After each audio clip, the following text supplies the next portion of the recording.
nzamba kosala message na nga na ba combattant na lingi ko lobana bande ko combattant que nzembo na boyembaka combattant jusqu'à la mort eza mabe maku awa là c'est mauvais mais kolbake sert à kolata ba bijouté sert à kotia ba meshité papa faut tout se référer à la Bible hein bisto zana te pona ko permettre pe na ko interdire non akoki kolata pantalon te ça c'est vraiment une grave erreur oyo un homme de Dieu ne peut pas commettre donc pona makambo tali ba suki soki moi si akomi kotia ba suki ekomi ko beti sa batuma baku akomi kotia ba bijou ekomi ko beti sa batuma baku akomi ko lata ba mini jeep mabe na kat église ekomi ko beti sa batuma baku eza ba grave erreur na un pasteur ko pekisa ba mama balata pantalon na kongo nazara na souci moko nazara na besoin pena ba ex président.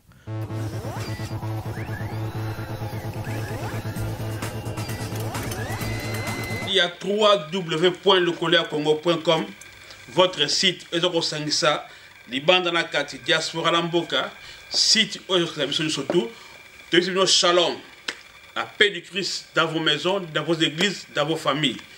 Et dans ma combattant, c'est Ingeta.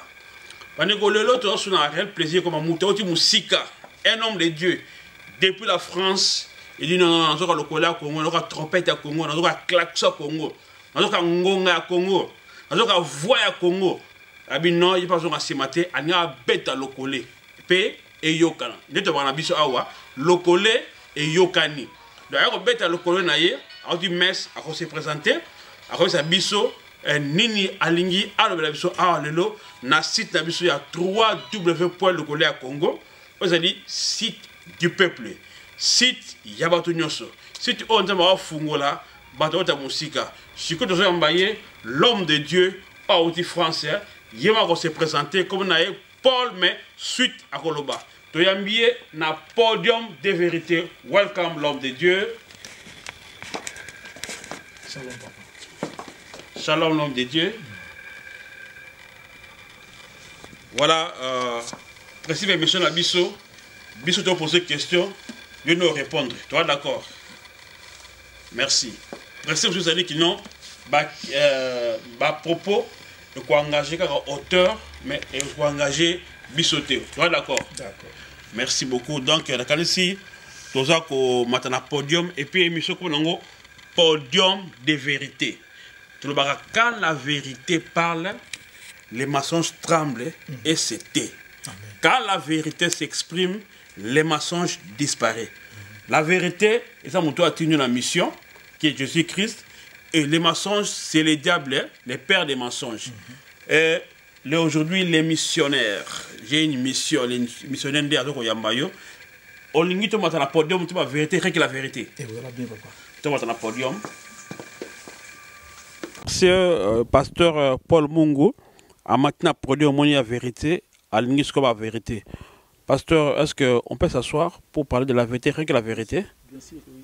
Merci beaucoup. Voilà, merci. Nous allons commencer par la présentation. Qui est cet homme de Dieu qui vient de la France, qui est venu nous visiter? Avant d'entrer maintenant au vif du sujet, nous devons d'abord connaître qui est cet homme de Dieu. Je laisse la parole, il va se présenter, d'où il vient, qu'est-ce qu'il fait, qu'est-ce qu'il est. Et par après, on saura qu'est-ce qu'il veut nous parler, quelle est la mission que Dieu l'a envoyé ici en Hollande pour parler aux enfants de Dieu sur www.lecoleacongo.com dans votre émission Podium de vérité. Shalom l'homme de Dieu. Shalom homme de Dieu. Na sepeli mingi pe na komisi nzambe en premier lieu na ngolo apesi biso ya ko mona liso na Hollande. Puis nazo pesa ba ndeko nyonso bazolanda biso mbote partout esika bokutami nkolo apambola bino. Na ebike toko se retrouver ga ina bino na nzela biano molimo santo akotia kat na minoko na biso. Merci. Merci. Qui est cet homme de Dieu? Est-ce que comme on a eu Isaïe, on a lobby, on a lobby, pe azali nani, asala nina musala nzambe, azali célibataire, azali mère, tout ça. Toyeba d'abord qui est cet homme de Dieu. Donc Kombo Langai frère Paul et puis nauti na France, na plus précisément na Metz. Nazali pasteur par la grâce de Dieu, mais ministère naza évangéliste. Naza évangéliste, naza pasteur parce que nzambe apesi ngai bampate na ye nazokamba na Metz yango wana naza pasteur et puis nazali marié avec une seule sœur et sœur Nora et puis tozana bana moto ba 6 enfants, 5 filles, 1 garçon. Donc voilà, tozana 14 ans de mariage et par la grâce de Dieu. Voilà, merci. Et comment église Lini Ozokaba? Tozali église bon pâturage. Église bon pâturage, tozana Metz, na pesi ba ndeko nyonso bon pâturage, ba mpati nyonso nzambe ya bon pâturage, pe basali nyonso bazana bon pâturage, mbote mingi nkola pambola bino. Mbote mingi fidèle, il y a bon pâturage qu'on a en France, na Metz. Alors l'homme de Dieu, aux la mission, un homme de Dieu est toujours missionnaire. Moi je suis les missionnaires, mais je ne suis pas le seul missionnaire. Tant qu'on a bâti awa na site Oyo, il y a eu une mission. Mission de Tindio le Olobana, peuple de Dieu, Oazokolana Bisosiko na lokoleakongo.com.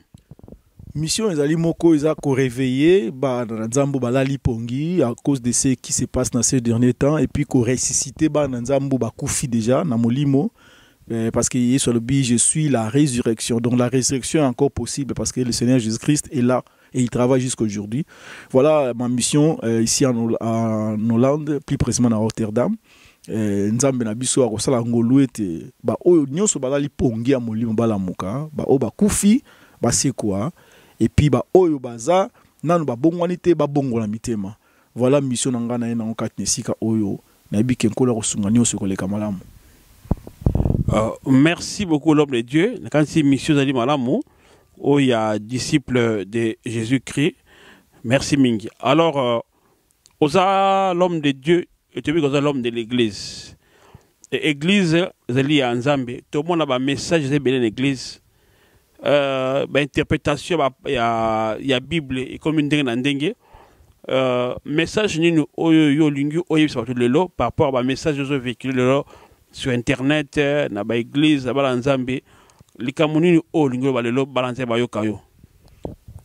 Premièrement nazana mawa makasi, nazana mawa komona ndeni ni bana nzambe bakomi ko souffrir, bakomi ko kufa, bakomi ko lala pongi pona ba message ya mabe ezali ko sillonner. Naza vraiment na mawa makasi pe pasi na motema nanga, mais d'autre part nazana esengo makasi parce que c'est l'accomplissement de la parole.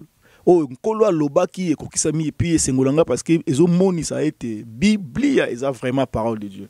Tango malobo yeso loba na biso ezo kokisama nde yango esalanga esengo komona makambo nyonso zoleka na ba église ba message par-ci par-là donc ngapo na ngeze esengo mingi mais soki na zongi na kati na ngeza mawa mingi pona bana nzambe ndenge bazolala bazokufa et puis mingi ba o fallait ba ya ko bongola mitemba bazo bongola mitemba à cause de cela mais la Bible dit il faut que cela arrive, c'est ça ma plus grande joie. Mais to lobela penza mingi lelo na makambo yo bazo terma na église basuki, or, bijoux. La fois passée, nazaki na site moko na kotanga kombote na parlaxir est-ce que la femme doit prêcher. Donc ils y est sous la même chose na o izo sala mikolo yo komona ke bana nzambe bakoyi ko bongisa basuki te, bakoyi ko lata ba bilo ba lora matoite, ba bijouté. Sinon te bakota na lifelo donc eloko wana penza révolutionnaire nga makasi et selenga mawa pasi makasi vraiment komona ndenge nini ba komi kotia charge makasi na mitu ya bana nzambe et puis bazotia nzambe na sika moko ya méchant, un dieu méchant qui peut envoyer n'importe qui en enfer tant likamora muke kaka donc eloko na toyi ko le blaming mais balobi nzambe atala pe apparence extérieure. Ils ont intérêt tout ce qu'on a dans la carte, tout ce qu'on a robe. Parce que la Bible a dit que la robe était. Oh, il faut tout ce qu'on a robe na biso. Donc ils arrivent à s'aimer, ils arrêtent tout à carte na biso. Mais apparence extérieure, ils ont compté. C'est là l'homme de Dieu, pasteur Paul Mungu. On a su que apparence extérieure, ils ont concerné les embêtés. Est-ce qu'ils ont tenu compte dans côté? Ok, si vous avez ce qu'on a Bible, ils ont malam mingi. Dans Isaïe 28, verset 11. Bible est bien, c'est par des hommes aux lèvres barbitantes et au langage barbare que l'Éternel parlera à ce peuple. Et là, il faut trouver que Biblia ou tozomona est un langage nzambe. n'importe qui te a comprendre la Bible. Et ça différent dans les livres nyonso. Livre nyonso ko tanga ngo ndenge ba komeli yango. Mais Bible auteur nango za imo nzambe. Chaque écriture est une révélation na kati. Alors ce qui to komi côté ya ba nzambe que les écritures to ko bon bango parce que zambeli a minumi ba la Bible. Donc tant ozo kende na ngana ba écriture okoboma bana na nzambe ebele. Lo salanga pasi comme on a que beaucoup de serviteurs ils prêchent que les écritures sans révélation. Donc tant ozo prêcher écriture ozo te ba tout langage en nzambe sans que ba comprendre lo ne dans sima langage en nzambe. Na kotanga sur la Bible. Na verset na Pierre 2 Pierre chapitre 3 verset 16. Ozo lo bela makambo wana. Parce que il s'agit de la Bible. Moi, j'aime beaucoup me référer dans la Bible. Ouais, c'est la vérité. Or, pour nous, les chrétiens, la vérité, c'est Jésus-Christ, c'est la parole de Dieu. Donc, Awa, c'est l'apôtre Pierre qui parlait des écrits de l'apôtre Paul. Apôtre Paul, c'était dans Makambo, apôtre Paul a commis. 2 Pierre, chapitre 3, verset 16. C'est ce qu'il fait dans toutes les lettres où il parle de ces choses dans lesquels il y a des points difficiles à comprendre, dont les personnes ignorantes et mal affermies tordent le sens comme celui des autres écritures pour leur propre ruine. Ah, apôtre Pierre a lobela makambo et apôtre Paul a lobi eza makambo belé ou apôtre Paul a comment eza très difficile à comprendre ce qu'on a affermité ou tordre sens ya makambo apôtre Paul a comment et puis eko baby ça va toiser kayo. C'est ce qui fait que makambo ezolo bela makambo ya basi ezo ko sala ke bato baza mal affermi bazo tordre sens nango et puis bazo ko mema ba nzambe aussi na perdiction. Alors encore plus dans la Bible trotanga verset aussi qu'on a 1 Timothée chapitre 2 verset 9. Et si ka balobili ba makambo wana hein pour to qui ne vite. Voilà, namoni lelo tolobi to ko landa nyosra makomi. Azote ya philosophie, te biologie, te pensée, le mot te ya aux paroles de Dieu. 1 Timothée plutôt 2:9. Hein?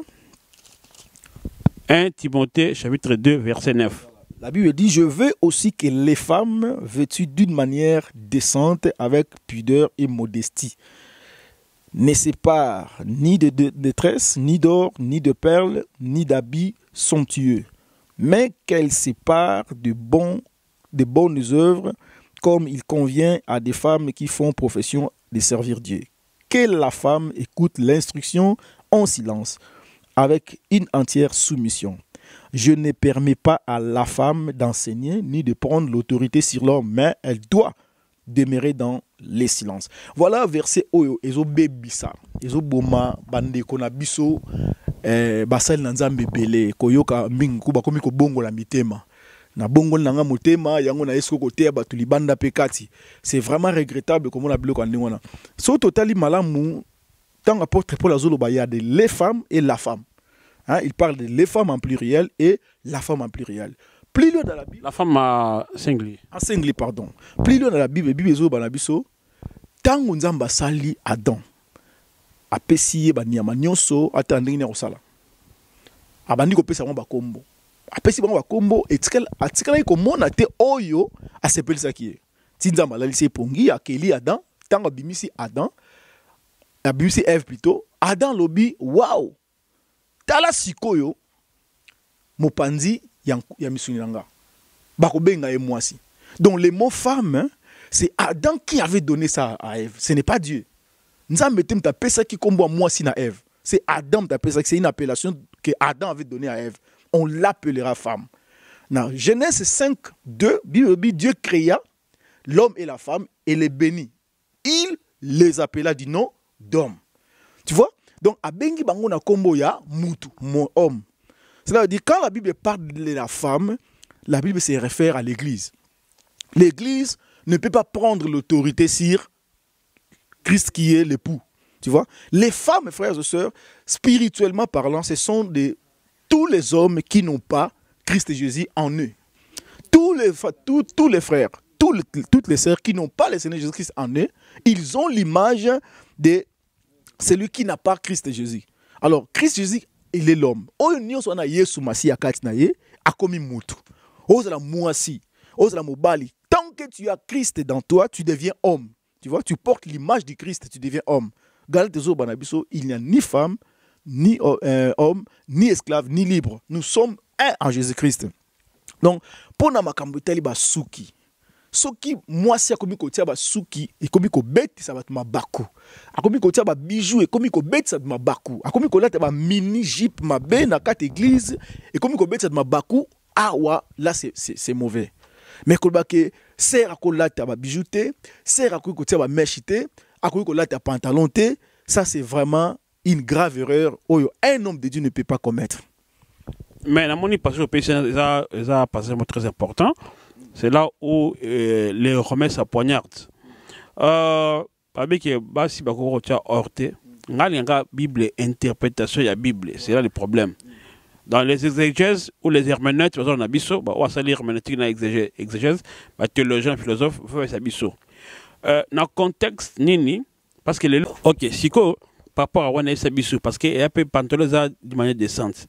Mais toi même soit pekisango, parce que moni tension il y a pantalon, moto ton qui pantalon d'abord. C'est pas dans moi si tu pas dans bali. Est-ce que le lopé moi c'est quoi ta pantalon, parce que selon bato ozo interpréter à bizali bila même balle. C'est comme si bolingo ma émancipation na carte église, bolingo ma démocratie dans l'église parce que so comme moi si pas ta pantalon et ça ne manquera mon qu'il est côté. Je suis côté olobanine. Isa ba grave erreur. Isa ba grave erreur na un pasteur ko pe qui ça ba maman bala ta pantalon te parce que ils a péché. À aucun na partie mon côté à Bible romo na Bible zo le kamba pantalon isate. Parce que surtout bi nzambe tanga abengani adana Eve hein la tse ba bilamba a déterminé que o ilamba na latio ya mwasi wa mobali non Yesu yimo kando ta ba robe hein ando ta ba robe ya lin ils la quitté parce que le tout monde va servir ta ba robe bis le tout ta ba costume Bible ordonné bis le tout ta ba costume on le met aussi les costumes les cravates dans la Bible était tu vois donc ezaka côté charge monde ba pharisien na tango ya Yesu bazalaki le sous ba pharisien bazali o ba linko me côté bala na nzambe charge moko boye parce que vie spirituelle déjà passe donc ba lingi ba baksa bango sous charge moko pour ba décourager bango ba déstabiliser kondima na bango c'est ça mission na bango yangwana ozomona ezana ngo likamuter ko sala ba débat non mission ya ba pasteur wana mission ba sala nzambe wana eza pour na ko déstabiliser kondima ba na nzambe alors eza malamu te na mwana nzambe ko tango zona ndako na yo zolata pour na ko séduire, pour na ko sala bo. Mais tant on l'attend pour la gloire de Dieu, ce n'est pas un péché parce que l'essentiel, nzamba mona kata mité mais tension ni yo la tire lokango, et tension ni no teli meshuana, et tension ni no teli bijouana parce qu'il faut tout quand même présentable et propre. Ce n'est pas un péché. Tu vois? Merci. L'intention, tout comme l'intention, le péché a une notion intentionnelle. À ça que j'ai ça, j'ai l'information nangai, pantalon et la tamaki mba el bosso na reine d'Angleterre. Ndé bato o rosa ba reche ba ko yebisa tout ça alors moi si pas contre les pantalons on compte que so musu pas non mi ba de bolandi donc kala ndo bito to so robe et na bible le ko comme na ngote a to ba comme tali bible voilà donc côté wana je pense que tu comprends mais likamu ya ba faux anglais est-ce que je peux permettre ba anglais ngana ibiki ba anglais sotel ba film d'horreur neti ba zombie ba vampire mi ba tchaka manzaka ce que tango basi ba komi ko ba manzaka ndengona est-ce que d'abord ça peut présentable quand même est-ce que yo était que homme de Dieu on permettre vraiment ba manzaka ba kisana onza pesi ko kiti fa ba manzaka msusu parce que nzaba sala mutu manzaka za milaité ata tu so tiki et tu comme awate donc ce que ba manzaka pourquoi on le va laisser quoi. Papa, faut tout se référer à la Bible. Hein? Bisto zalante pour nous permettre, pour nous interdire. Non. En aucun cas, ba apôtre ba lobela makambo yo. O ba tie ko tia manzaka milaiza masumu, bien ko tia manzaka mikusia masumu. Na landa ki émission il ka ki Serge la tourner question mo makasi ya ba ki bon ba o bazo kata ngo siko. Est-ce que ça les soumouté qu'est-ce que les péchés d'abord? Les péchés c'est la désobéissance à la loi de l'Éternel. C'est ça la signification du mot péché. Tu vois? Alors tant que tu as manzaka nae, atié ba beauté nae, atié propriété nae, à désobéir na loi moko te nzambe. Donc to lingate to kotisa ngo na kata lisumu. Tu vois? O to ko benga masumu, yango to benga masumu te. O to ko benga masumu te, yango to benga masumu. Ça ngana zo benga keza ba pharisien, faut batika makambo wana. Ndenge bi obi ba tumsu faut to kanga wa minoko. Donc il faut batika ba makambo na ko tia ba nzamba charge ya makasi na mitu na bango et puis ko bimisa nzamba le rôle méchant moko quelqu'un qui est soifé de jeter les gens en enfer à cause de... non makambo na biso photo to telema photo arrêter batona batika ba bêtise on ba bêtise na kati accord du Christ et puis ko mona ke pasteur na se convertir nga salenga pasi mingi ko ka un pasteur ko bakinga ina bongoli motema. Mais bon, si quoi, miracle, tu n'étais pas converti. Hein? Donc tu faisais ça au nom de qui? Donc, tout ce qui est sert au Azula Ndangai, maman Azula Ndangai, bola tate pour nous rebêter ma baku. Kola tate pour nous mutu, mon mubalia koya, mais là ta pour nous le kumu nzambe. Ce qu'on retient manzaka pour la propriété, ce n'est pas un péché. Ce n'est pas Bible pekisi yango atamukolo atamukete. So rotia ba mesh na yo sala yango pona lokumu na nzambe pe pona propriété en nzoto na yo, mais pas pour séduire. Tango zo tiango pona ko séduire. Papa même ba nzembo te to yembaka, ba louange te to yembaka. Et ça ba so azo yemba ma sali sumu. Tango zo yembela nzambe, mais étention comique na yemba ndenge wera so na yembaka, ça devient péché. Tout est à canal kambu ya intention. Ozo mona taba mission muso ba yembaka mona zo yemba na fierté boy. Tu vois, parce qu'il y a des gens qui les voient. Mais tant on pour la gloire de Dieu, dans l'adoration, même si on l'a dit, Nzambe azomona ozobimana katia motema na yo. Son ami pasteur Paul Bungo a dit que non, voilà, aza d'accord, batou, bako te bango ba sil, ba anglais, ba mèche, mende, ceux qui ont une intention mabe wana boyi, mais ceux qui n'ont pas une intention yako ça les sous-bouté. D'accord. Je pense qu'après, à part human hair, je pense pas qu'il passe à condiment parce que ça, ce qui est moutou, au tchok c'est pas naïo. Ça, ce n'est pas hygiénique d'abord. Ça, ce n'est pas hygiénique parce que l'outil déjà d'accord, il y a moutou. Et puis, moutou, à temps soit maladie, à quoi contaminer aux maladies. Parce que, banzo ton abisso, ça va temple à Saint-Esprit. Oh, nyon, sur que tiens malade dans zoto, tu retiens dans zoto, il y a un bébé qui comme là, l'alcool. Parce que l'alcool est comme malade dans zoto, alors, au suivre, peut au bébé si, temple à Saint-Esprit. Il y a un bébé qui a une cigarette. Il y a un bébé qui a imité la Bible comme la cigarette. Non, il y en a. Il y a la parole de Dieu qui interdit la cigarette. Les enfants d'Israël, il y a mandala là. Benda. Na bosse une version na maison la Bible. Tu vois, donc ils ont la carte la Bible. Bien, na personne qui est torté parce qu'on connaît en partie aussi. Mais truc ko beta marteau te que nous devons les savoir. Toyebi nyon sauté, toyebi ndambo. Tant tous les kalba mission boye, il faut que monde ça va dans ça mais que non, toyebi ndambo. Mais il ne faut pas déterminer que ça penza ndengwana. Donc ba maman na ba sœur, vous pouvez vous habiller ndenge oyo bino boko monake eza pona le kumu nzambe pe ko betsa mutu libaku te parce que loko no stand comme ko betsa mutu libaku ya on de comme alisumu. Merci. Donc vers la fin, il y a une émission à Bisso, sur désordre. Tu ne vas pas mon désordre. Quand tu as clair que non, au cours de ta mèche, pour même te faire ça, on dirait le sous-mouté. Mais tu as un désordre dans l'église. Dans les hommes de Dieu, moko à l'équipe, ils ont critiqué mon homme de Dieu, Libanda, Abimoni Yeboué, Abane ko me la kutu ba 20, nzela na ngande la teyaki yangona atiki ko mela. Vrai ou faux? Bandion soit sécurité. Abino ba homme de Dieu sous sa taille combo ba ça va majesté tout ça. Donc ba conflit avec au réglango na média. Ko lo makamba ninga na ye hôtel azala ba ve belé ko alangwa. Anzela na ye. Bon je parle d'identologie professionnelle à côté en comboté mais na moni yango ba homme de Dieu ba za révolté na ce genre de comportement. C'est na mboka Kinshasa, na Congo Kinshasa. Ya ba désordre lobini pa na wana. Oui, na landa kiango, madame landa kiango, abenga na landa kiango aussi. Faut tout ba tous on a 4 sortes de serviteurs de Dieu, ba serviteurs. Na mokili. Premièrement, ils ont ba sali o nzambe yemoka bengi, après aponi bango, atindi bango. Ndenga salaki na Moïse. A bengi Moïse aponi atindi en Égypte. Pharaon azaki na un mois dire te, même ba magicien Pharaon azaki na un mois dire te parce que Dieu était au contrôle de Moïse, hein? Parce que ceux qui Moïse akendaki na yeka na haine na ye parce que bazoni ko la libota na ye, tika na kendeka ngai moko ata azalaki hébreu, alinga kufa. Nana alinga bomaye. Alors basala liboso o nzambe moko bengi aponi atindi.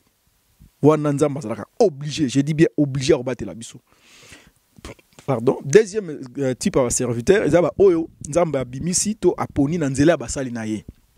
hein wana pe nzambe aza obligé ko batela bango tozomona mosala nzambe Dieu pasteur tanzo kamba lingomba akoyeba likabo ya moko na moko ya batozo kamba nzambe ko révéler ye que mettez-moi à part ndenge totena na acte des apôtres mettez-moi à part Paul et Silas batsa ki bango à part. Donc troisième type ya ba serviteur eza ba oyo ba mikomisi bango moko hein ba mikomisi bango moko alali na ebite soki ba envia ka musala ndenge nini parce que c'est le travail le plus difficile de tout le travail du monde kozala mosala nzambe. Bon ba mikomisi bango moko alali la muki ya mikomisi. Bon danger bandi wana ya suka suko quatrième catégorie eza ba sali ya Satan pena baza conscient que baza ba serviteur à Satan hein baza pena conscient parce que Yesu ayebisaki biso ngo bien ngai na kumisaka nzambe komona bato ndenge wana bazo bima ndenge bazo tia ba désordre c'est l'accomplissement de la parole non seulement mais ngonga Yesu ayebisaki biso so bomoni kaka abomination koit na kata les très saint boy bakena ko pembeni hein makambo tout autozomona lelo ezalaki te puis nanto monité on a encore rien vu tout mon akutu ya mingi kutu oyo ko sala ke soko za pena fermeté soko ndi moneza fermeté okei o to moneza rien donc batona baza basali ya satana baza pe basali ya faux serviteur oyo so ba que je ne vous ai jamais connu donc baza ba lou ba continue kata pas ba prébi voilà bible broyer ba bango na ba fruits frère na domaine tout dans tous les domaines il y a les faux et il y a les vrais il y a vrai ekoki ba faux ekoki kozala te ce qui est vrai, c'est même dans l'élection de ça qui na Congo, il y a 2011. Tout le monde qui na Afrique du Sud, to kanga qui bulletin de vote ya faux. Or bulletin de vote on a faux, tout ça qu'on a maquette ya vrai. Bulletin de vote on est quoi ko bimaté ya faux, ce qui a vrai ça quitté. Tout le monde ya faux bimaki parce que on a maquette ya vrai. Donc ndenge moko na ba domaine et tout, même ba billet en bongo. Au moment il y a faux, il y a vrai. Il y a faux, il manque à partir à vrai. Donc tant que tout le monde a faux serviteur, et ça moko ba si les hommes ça ba vrai bazali. OK, toi tika bango parce que yeso ba ki ba mais si on parle ba fruit de bango tout le monde a ba message. Ba homme de dit so ko ba message mo bo a betika comme na betika le sakoli abimisa. De ça nango nzamba lobita ko lobisa nzambe. Nzamba abisi te abimisi pour que abetika il sakoli prophétie pour abimisa ou bien abeti prophétie pas à chrétien moninga moko même la chair ou bien la chair de vérité pas kaluza est-ce que cause siko vous allez chair de vérité alors mon chair de vérité mutawa likaliboso alors comme une chair de mensonge alors mensonge ko betanen ko beta ba pese mateya mais ko beta mutu o mabutu mabanga ce que mutu o betela ki mu groupe ayete o sandeni. Alors, et là, on a réussi à binoba dans Nzambe to la namalam likamuna ina loba. Moi qui est là na chair. Église est allié des refuges. Là, je parle de l'église, les églises locales. Hein? Bah, l'église locale, les alliés des refuges. Satan a ébé qui a détruire batu. A détruire mo qui a détruire humain en ndenge mo au saranate. Alors a ébé que batouana ba ko kimela na l'église. Ozomona ba ko kimela vers le pasteur. Alors notre ennemi c'est quelqu'un qui a la réflexion. Il réfléchit de loin.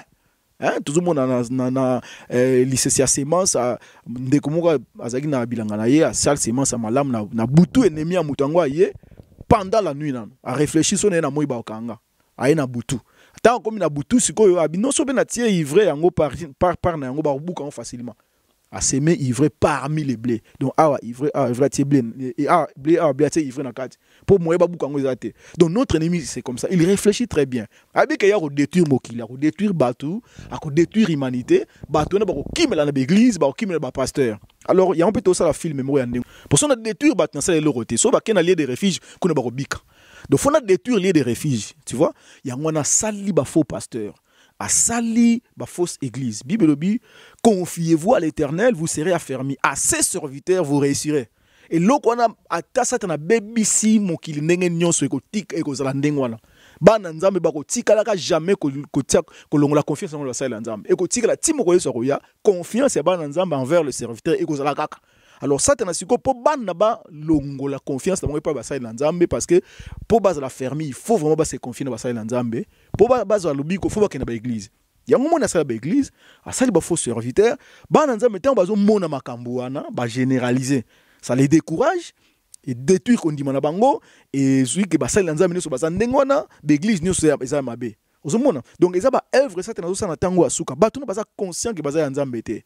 musala na bango eza ko boma ko ndima ya batu pe ko empêcher ba ona ba big te ba ya ozomona yango ozomona makambo tozomona o yeso ebisa bisongo bien faut tous na discernement tous la ka vite te ya ko réagir mais faut na discernement muto sa makambo azana molimo na nzambe te molimo na nzamba ko sa makambo te on comprend directement yango to bon ba homme de Dieu au lieu que ba sola homme de Dieu c'est pas soi-disant homme de Dieu ba comme que no fond dans la justice alors que ba pastoral les alliés ba boy organisation ba comme que devant ba paye ba juger bango donc to bon ba homme de Dieu ba comme ko scroquer ba homme politique mais ça c'est le kuta au comme tel mais au comme no pété donc comme ko scroquer même ba veuve biloko les alliés bien ti na même na ba mboka et ko cause na ba tout pour que ba so ba poste va ngoté aux Congolais je pense oui je le suis vraiment à source de naissance vraiment alors pendant mboka na yo makamno ko lo beta que Congolais homme de Dieu on ko ba ni pendant mboka na opé to ko ba teke to ça que to bossa na mboka na Congo te pona Congo nazara na souci moko nazara na besoin pena ba ex-président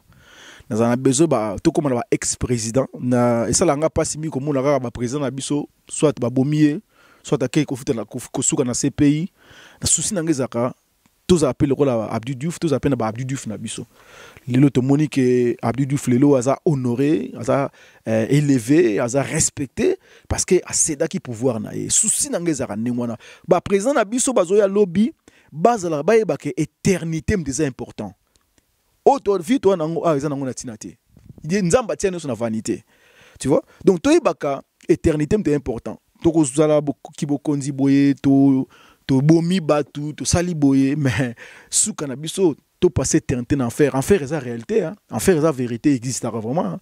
Bien que na ne fungwa mité alors pour na mboka na biso Congo na yebi que ba élection zoya tozoke na souka ya mandat souci na ngai ezali que oya ko remplacer azwa exemple ya batu mususu yiba o remplacer est-ce que batu baza pouvoir ngima kende yozo ba yo remplacer ba ngima kende te papa moni hein ezali ka nzambe ezali ka nzambe batu bazana ba pouvoir fo ba yeba ke nzambe ne mta decidaka to mona Saddam Hussein to mona Kadhafi to mona Mobutu hein baloba mais lelo baza api baza souté basuka mabe makasi alors nzambe mutsoka lobi soki tango nzambe koki ata matio kiti pour finir mot de la fin concernant pesa na ba tout so ba ex-président ça qui ba ba défunt président concernant pesa na ba surtout pe concernant pesa na ba chrétien congolais et voilà et puis mot de la fin par rapport à émission Otambio lelo conseil na pesa surtout na ba konzi baza na ba conseiller malamu bazo banga nzambe. Ce n'est pas qu'il n'a pas sa candidature dans la conseiller présidentiel, non. Mais bas na ba conseiller à mal. Loko bomi batouani aux entourage na bango. Zomona batouani ba tia bango ba conseil ba bet la ma boko ba yembe la bango. Mais na dernière minute tant on zamba tika bango batouani ba koma contre bango. Zomona lelo o ba bando ba mama banga. Alors ba luka ba conseiller. O bazo banga pena nzambe zate o bazo leka ba internet ba aventurer pampa mate o bazo na ba preuve que o pena za mosala nzambe aza pena ba mbuma malamu ba tia bango ba conseiller na bango pi ba yoka ba conseil wana ba okeni musika nzambe na libo na peuple ba kolinga bango ba mandat na bango tango esili ba conseiller ba ko bisa bango ke non soko tiki mandat na yo okovana na mboka okotamla ndenge no so lingi na liberté alors pona ko sukisa na koloba na basali na nzambe oyo bazoleka na ba internet kotia ba charge na mitu ya bana na nzambe likambo eza lisumu conversion intérieure ou extérieure ça ce n'est pas l'évangile au colatini tote ya bana na nzambe oloti ndoto na yo message nous a personnel yo lingi généraliser yango donc totika ba makambo wana bana na nzambe bazana besoin ya évangile la parole de Dieu selon la Bible alors Bible bi oyo nyonso no akoyela bino évangile mosusu oyo eza libanda na oyo biso te ya kibino te azala anathème donc bobanga kozala maudit bino bozoya na évangile ya libanda bobanga kozala maudit bana nzambe baza na besoin ya maloba oyo koyikisa bango mpiko oyo ko faire garder bango kondima na tango asuka bazomona déjà makambo belé ezo nyokola bango biso zo kotia bango sous charge mususu vraiment nzamba sunga bino bobongwa na vraiment botika kokamba même l'église bovana na baban baté ya bino maloba nzambe humilité précède la gloire. Que le Seigneur vous bénisse. Amen, merci. En tout cas, merci na Carlos Kalouza. Oyo, a tenir valablement caméra. Tout bien que main blanche. Et merci na pasteur Paul Mungu. Ah, il y a pas de moto. Ah, ouais, c'est là. Donc on a clôturé bon aux écoute dans la merveille. Et ça part, hein? Et ça part dans l'émission merveille. Oui, merci Mingina. Carlos Kalouza a obtenu la caméra. Tu bien que Carlos Kalouza main blanche. Il s'appelle Pembe. Tu peux si merci Mingina na pasteur Paul Mungo oyo animé à France à koba na part ya nzambe na missionnaire. Missionnaire de lobby ya lingi ex président na Congo. Et puis à lobby mèche pantalon ba bijoux et ça les sous-moutés. Message clair non, c'est une mission. Et bah mouton nzambe quand on a été missionnaire place de Jésus. Mouton nzambe ça la mission. Docteur Chaki a la mission. Parce que on va très le coup ça à la mission. Donc missionnaire on a lobby des choses. Alingi ex-président de Mboka Congo, Mboka na Israël na hier, a beau défait président, alors bi mèche, pantalon, bijoux, ni sous dans le sil, fossile, et ça dans le soumouté. Des intentions nini hôtel yango. Que Dieu vous bénisse. Ciao. Ngala lingi pena ko pesa ba meilleur vete mena lingi ko souhaiter ba tout pena ba bonne année malamu. Parce que Noël est diabolique. Noël est diabolique. Surtout Noël, elle est ça, non Dieu. Donc elle est en hébreu, en français Dieu, non est en anglais, en français non. Donc non Dieu. Surtout le mot Noël, tout tient yes elle ou bien oui elle. Hein? Donc Noël est assuré. À partir de l'église, Noël n'existe plus parce que ça fait une bisoté. Tout tient le Noël comme oui elle. Et comme oui elle. Donc oui, Dieu existe. Et puis kopé ça va mbote na ba famille nyonso o bazoko banga nzambe o bazoko persévérer kopé ça mbote na www.lokoleacongo.com. Vraiment nzambe asunga bino bokene musika et puis nazo ko confirmer en tant que mosana nzambe vous allez aller plus loin. Nzamba asunga bino nde botia mamo liboso te bo diffuser ba message o ko bebisa ko ndima ba nzambe te mais bo diffuser ba message o ko édifier ba nzambe. C'est ainsi que Dieu vous bénira. Vraiment mbote mingi na bande kwa messe ba pasteur nyonso messe na église nyonso messe pe ba Christ nyonso messe nzamba pambola bino plus précisément ma femme que j'aime beaucoup, maman Nora, mes enfants, nzamba pambola bino na nyonso bozo sala kolo a zolokumu. Merci pour na Congo. Nzamba akosala. Nzamba akosala biki batumi balinga ramona te mena biki nzamba akosala. Message nanga na ba combattant na lingi ko lobana bande ko combattant que nzembo na boyembaka combattant jusqu'à la mort. Eza mabe makasi, il faut ba combattant jusqu'à la victoire. Pas jusqu'à la mort. Parce que si vous êtes combattant jusqu'à la mort, ce que vous allez régner. Bino bolbi tozo combattre victoire car sur to Covid. Non, faut être combattant jusqu'à la victoire et non jusqu'à la mort. Donc voilà et là qu'on a croyé que je na biso ba combattant ingeta.